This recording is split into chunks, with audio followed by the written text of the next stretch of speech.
We were given the opportunity to create a memorial sculpture at St. Joseph Mercy Hospital in Ypsilanti, Michigan, and it was a great opportunity.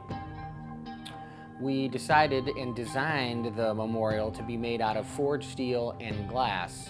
So here we're actually making the fiddlehead leaves out of a metallic glass that has a very high metal content, so it'll match with the forged steel. Creating three different sized and shaped fiddleheads to go in the atrium garden in the center of the hospital is a really interesting idea.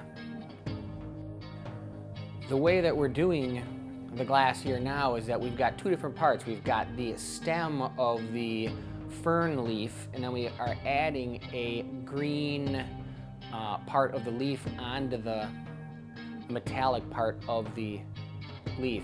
There'll probably be about 18 to 20 leaves on each one of the fiddlehead metal structures. You see that green glass there that is being attached to the metallic glass. Those are the outside entities of the fern leaf, and I'm using some crimps right now to crimp the edge of those so I get the lines so they look like real fern leaves in the gardens.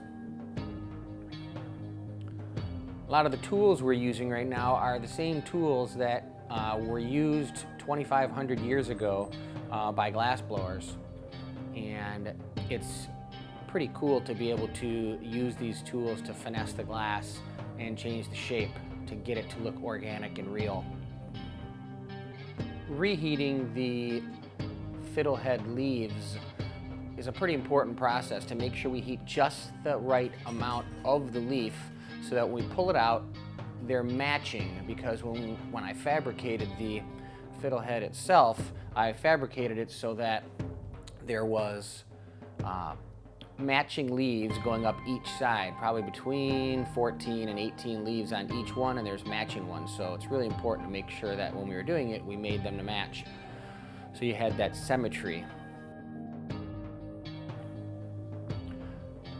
Now, using the torch right here, my assistant is actually melting the end of that in where I cut it off, and we want to make sure there the size is exactly right. And then it's going to have to go into the annealing oven.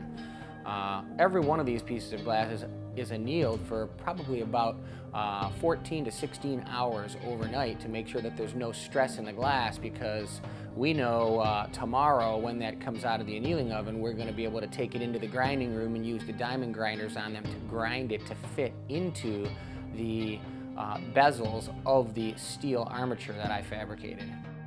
So here's a set of the pieces here for one of the fiddleheads, and you can see how they gradually taper in closely to each other at the end.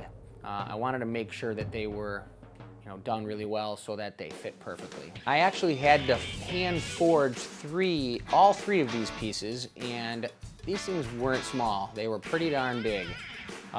Being 2 inches in diameter and 8 feet long on the first one, the largest one, we tapered that out with the forge to 12 feet long, and that is one big piece of metal. So after we got it tapered out to 12 feet long, we had to curl the end up and make sure we got a nice organic look of a fiddlehead curling up on the end. It was an interesting technical challenge to figure out how to connect the glass to the metal. And what I decided to do was create some 1/2-inch thin bands on the forge and weld those along both outside edges of the steel fiddlehead so that once those were on there, I could grind and glue in the leaves on both sides. That wasn't an easy task. Backfilling in all that open space with the MIG welder was definitely a challenging operation, but even more challenging was removing all the excess with a hand grinder. But I did have a lot of fun doing it. Well, we got the glass leaves out of the annealing oven, and now we're in the cold shop. And using these diamond wheels is something that's kind of a painstaking process. You can only remove so much glass at a time, and you have to constantly do it under running water so that the glass doesn't heat up and crack. Each one was ground and carved to fit perfectly in its designated spot on the fiddlehead. I could only do one side at a time, so what I would do is finish one side, completely grind, and then glue the pieces in, and then I would flip the piece over the next day after the glue set, and I would grind and glue the other side of the fiddlehead.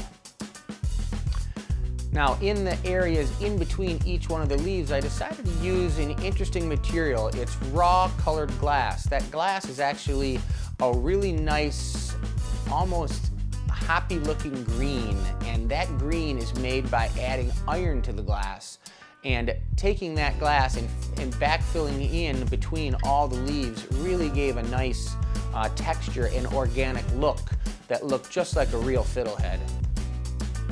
You can see the glass in between each one of those leaves, and it looks very frothy and very organic.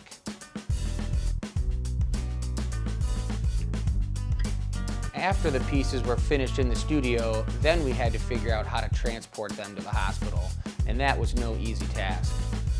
These particular pieces being close to 200 to 250 pounds a piece, we had to create a wooden mobile dolly for each one of those pieces and get them into the hospital safely. Any slight bump or jarring would crack the glass, so we had to be very careful. But they were going in well. The way I created the bottom holding devices of the sculpture allowed us to install the pieces and then turn them so they looked the best they could be in their environment. I also thought about down the road, people at the hospital could change the style and the positioning of the fiddleheads. Just like real fiddleheads, they turn at the sun. These particular pieces can turn as the sun sets throughout the day. What a great opportunity we had to create these pieces for a memorial, and in their spot, they ended up looking beautiful.